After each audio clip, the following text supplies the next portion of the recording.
नमस्कार साथियों, जैसा देखा होगा कि आपने लोन लेते ही मुसीबत शुरू हो जाती है। वो हकीकत है दोस्तों, लोन लेते ही मुसीबत शुरू। आरबीआई के न्यू रूल्स क्या है कि लोन लेने के लिए आप क्या होगा दोस्तों, आपकी परेशानियां शुरू हो जाएंगी।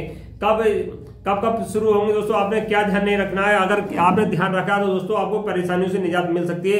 तो आपको लोन ले रखा है दोस्तों, तो लोन लेने से पहले आपको सबसे पहले ध्यान रखना है कि जो हमारे जो महीने की इनकम है दोस्तों वो कितनी है, उसके हिसाब से आप लोन लें। ऐसा नहीं है महीने की इनकम आपने 100 यानी 1000 रुपये महीने है, लोन ले ली आपने, किस्त ले ली 1200 रुपये महीने। दोस्तों ऐसा नहीं करें, जितना लोन है उससे लगभग कम पैसे किस्त लें दोस्तों, जिससे कि आने वाले समय में आपकी परेशानी नहीं पड़े। तो आज हम बात करेंगे साथियों, जो आरबीआई के रूल्स क्या हैं कि कब लोन, कितना लोन लेना चाहिए, हमें किन की सावधानियां बरतनी चाहिए, जिससे कि हमारे ऊपर जो क्या होता है कि लोन ले लिया दोस्तों, आपने किस समय पर नहीं चुकाई, लोन लेने के बाद किस्त आपने समय में नहीं चुकाई, उसमें क्या होता है कि बैंक वाले आते हैं तो आपसे बहुत ज्यादा बदतमीजी बात करते हैं दोस्तों, गाली गलौज तक करते हैं, आपको पकड़ के ले जाते हैं। अब बीच समाज में दोस्तों आपकी बेइज्जती होती है, तो आपको उस समय आपको बड़ा गुस्सा आता है कि मैंने लोन क्यों ले लिया दोस्तों। मगर आप ध्यान नहीं रखते कि हमने लोन लिया है, इसे कैसे चुकाना है, क्या नियम शर्तें हैं दोस्तों, कि जो हमारा क्या जो जो जब आप फार्म भरते हैं तो उसमें क्या कंडीशन होती है जिससे कि हमारे ऊपर ये बैंक वाले हावी होते हैं। आपने देखा होगा, आपने तो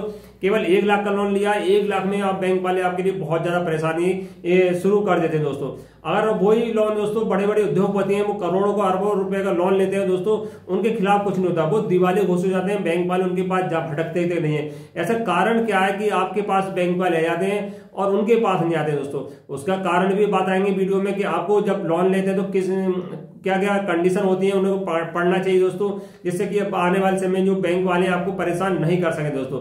तो सबसे पहले हम बात करें, अगर लोन लेते हैं दोस्तों आपको तो क्या करना चाहिए। शुरू में लोन लेने जान लो, जब ईएमआई बनती है दोस्तों तो ध्यान रखना है कि आपको ईएमआई जो आपकी जो आय है उससे अधिक नहीं बने दोस्तों। आय से कम ईएमआई बनेगी तो आपको शायद परेशानी आने वाले समय में नहीं होगी। मान लो जो आप कमाई कर रहे हैं दोस्तों, मान लो कोई व्यक्ति है 10,000 महीने कमा रहा है, 10,000 रुपये कमा रहा है, तो दोस्तों ध्यान रखना चाहिए कि ईएमआई बनवाए तो जो कमाई का यानी 40% यानी 4,000 तक ईएमआई बनाए, इससे ज्यादा नहीं बनाए। अगर 50% में ईएमआई बनवा रहा है तो देख ले कोई अदर सोर्स है कमाई का, नहीं है। बाई चांस क्या होता है कि खर्चे बढ़ जाते हैं, पढ़ाई लिखाई के खर्चे बढ़ जाते हैं, तो आपका बोझ पड़ता है कि ईएमआई टूट जाती है दोस्तों। तो उसको ध्यान रखें, अगर आप लोन ले रहे हैं या पर्सनल लोन ले रहे हैं, होम लोन ले रहे हैं, गोल्ड लोन ले रहे हैं, कैसा भी लोन ले रहे हैं, तो आप देखिए कि मेरी सैलरी है उसका 40% तक की आप ईएमआई बनवाएं। इससे ज्यादा बनवाएंगे तो आपको परेशानी शुरू हो जाएगी दोस्तों। अब बात कर लेते हैं ईएमआई के समय से दोस्तों, जो ईएमआई की समय है उसी समय पे ईएमआई को जमा कर देना चाहिए। ऐसा नहीं है कि आपको ईएमआई 26 तारीख आती है, 25 तारीख ईएमआई है, तो आपको ध्यान रखना है कि 25 तारीख से पहले या तो पहले उसमें बैलेंस बरकरार रखिए दोस्तों। अगर बैलेंस नहीं भी होता है तो आपके पास क्या करना है, एक दिन पहले 24 घंटे पहले आपको उसमें बैलेंस पूरा रखना है दोस्तों। जितनी आपकी ईएमआई जाएगी, 10,000 जाएगी या 20,000 जाएगी, उस हिसाब से 24 घंटे पहले आपको उसमें बैलेंस होना चाहिए। अगर आपने बैलेंस नहीं रखा दोस्तों तो वो जो चेक हो जाएगा बाउंस हो जाएगा। बाउंस होने के बाद आपको पेनल्टी पड़ेगी दोस्तों। वो इसमें जो ज्यादा इसमें इंटरेस्ट लगता है, ब्याज लगता है दोस्तों, इसमें क्या होगा, अगर बाउंस हो गया तो उसमें ज्यादा आपको चार्ज देना पड़ेगा। पहली बार बाउंस हो गया कोई बात नहीं, चार्ज देना पड़ेगा। दूसरी बार बाउंस हो गया दोस्तों और अधिक चार्ज लग जाएगा। तीसरी बार बाउंस होने पर क्या होता है दोस्तों, एनपीए का अकाउंट हो जाता है, एनपीए हो जाता है दोस्तों। 3 बार आपने अगर किस्त जमा नहीं करी दोस्तों, पहली किस्त आपने जमा नहीं करी तो उसके बाद कुछ चार्ज लगा दोबारा जमा कर सकते हैं। दूसरी किस्त जमा नहीं करी तब भी जमा कर सकते हैं, मगर आपने 3 किस्तें दोस्तों जमा न करिए, आपकी होम लोन हो या पर्सनल लोन हो, तो खाता क्या होता है, एनपीए में चला जाता है दोस्तों। एनपीए में क्या होगा कि आपका जो लोन है दोस्तों, आप बैंक वाले होगा आप दैनिक कंडीशन में नहीं है, तो वो बैंक वाले एनपीए में डाल देते हैं और उसमें क्या होता है, बैंक वाले आपके ऊपर प्रेशर चालू करते हैं दोस्तों। बैंक वाले आपके ऊपर प्रेशर चालू करेंगे कि आप जो किस्त क्यों नहीं जमा कर रहे हैं दोस्तों, क्या कारण है आपसे, तो आपको समाज में आकर बेइज्जती भी करेंगे दोस्तों, आपको गाली गलौज तक पे उतर आते हैं दोस्तों, उससे कि आपको समय से लोन निपटा देंगे तो कोई भी परेशानी नहीं दोस्तों। एनपीए हो गया तो आपको मुश्किल हो गया, ना तो कोई बैंक आपको फिर लोन देगी दोस्तों, और आपका सिविल स्कोर भी खराब हो जाता है। जब आप 3 किस्त टूटने के बाद तो आपका लोन बिल्कुल बेकार हो जाता है दोस्तों। तो ध्यान रखें, लोन लेने से पहले एनपीए नहीं हो पाए उससे पहले किस्त जमा कर देनी चाहिए। तो 3 किस्त देने के बाद ही ये ऊपर आपके ऊपर प्रेशर डालना चाहिए। 2 किस्तों पर कोई प्रेशर बैंक वाला नहीं डालता दोस्तों। तीसरी किस्त जैसी आप जमा नहीं करते हैं उसके बाद प्रेशर डालना शुरू हो जाता है दोस्तों, और खाता एनपीए हो जाता है। और चाहे होम लोन हो दोस्तों या कुछ भी हो, मगर आपने 6 महीने तक आपने नहीं दिया दोस्तों, क्या करेंगे जो बैंक वाले होंगे, या गोल्ड लोन रखा है या पर्सनल लोन ले रखा है, वो 6 महीने या 1 साल तक आप इंतजार करेंगे। उसके बाद होम लोन के कागज उनके पास हो दोस्तों, फिर होम लोन मान लो एक आपने लिया है 10 लाख का होम लोन ले रखा है दोस्तों, वो प्रॉपर्टी अगर आपकी 10 लाख की है तब तो वो प्रॉपर्टी से बसर कर लेंगे उसे नीलाम करके। अगर प्रॉपर्टी में मान लो 10 लाख के 8 लाख की भी 2 लाख रुपए आपके बकाया दोस्तों कर देंगे। 8 लाख की नीलाम करके 2 लाख फिर भी आपके बकाया रहेगा, फिर भी आपका पीछा नहीं छोड़ेंगे जब तक आपका पूरा 2 लाख रुपए एक एक पैसा वसूल नहीं कर लेंगे दोस्तों। तो आपको क्या करना है कि ऐसा नौबत नहीं है कि हमारे पास 6 महीने तक किस्त भी नहीं है। जैसे कोरोना काल था दोस्तों, उस समय क्या कि लोगों के पास किस्त नहीं थी तो उनका किस्त आगे बढ़ा दी गई। तो क्या कैसे बढ़ा सकते हैं दोस्तों, पूरी जानकारी इस वीडियो में आपको देने जा रहे हैं दोस्तों।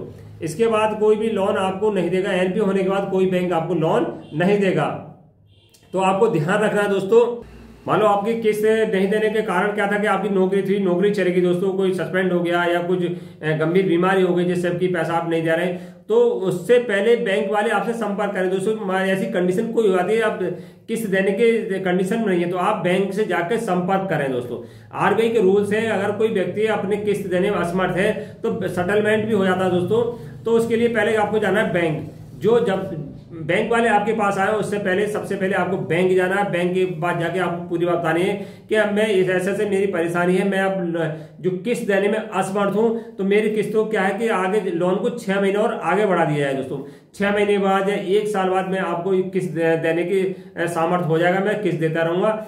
तो उसमें बैंक वाले आपकी कंडीशन को मान जाते हैं दोस्तों, तो आपको परेशान नहीं करेंगे। तो इस कंडीशन से बचने के लिए, गाली गलौज या प्रेशर से बचने के लिए, तो आपको बैंक से संपर्क कर लेना है दोस्तों। तभी आपको बैंक वाले आपसे कुछ नहीं कहेंगे, आपको 6 महीने और आगे बढ़ा, जैसे कोरोना काल में आगे बढ़ा दी थी किस्त, उसी प्रकार आपका भी प्रेशर कम करके दोस्तों, प्रेशर नहीं ना के बराबर हो जाएगा। 6 महीने बाद आप इसे लोन को निपटा सकते हैं दोस्तों।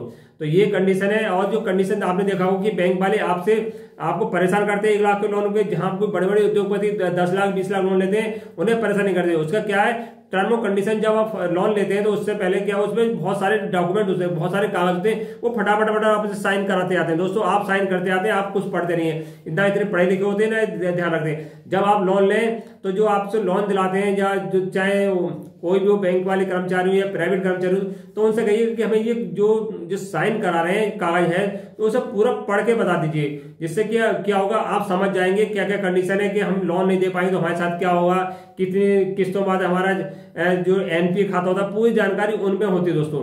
अगर जो बड़े बड़े उद्योगपति होते हैं, उनके जो एडवाइजर होते हैं, वो सारी कंडीशन पढ़ के बताते हैं, जो सही लगता है उन पर साइन करते हैं, सारी कंडीशन पे साइन नहीं करते। इस प्रकार से जो बैंक वाले बड़े बड़े आदमियों को परेशान नहीं कर पाते हैं दोस्तों। उनके लीगल एडवाइजर होते हैं और जो बहुत उनकी सलाह देते हैं कि ऐसा नहीं, इस पर साइन करिए, उस पर नहीं करिए। जो गरीब आदमी होता है, आम इंसान होता है, वो सब पर साइन कर देता है, फंस जाता है दोस्तों। तो ध्यान रखिए, अगर आप पहले तो बात तो लोन लेना मत दोस्तों। अगर आप लोन ले रहे हैं तो समय से किस्त देनी चालू कर दीजिए दोस्तों, जिससे कि आपके पास बैंक वाले प्रेशर नहीं बढ़ा सके दोस्तों, बैंक वाले परेशान नहीं करें। अगर आपने किस्त समय पर नहीं जमा करी तो बैंक वाले आपको परेशानी के अलावा कुछ नहीं देंगे। नमस्कार साथियों।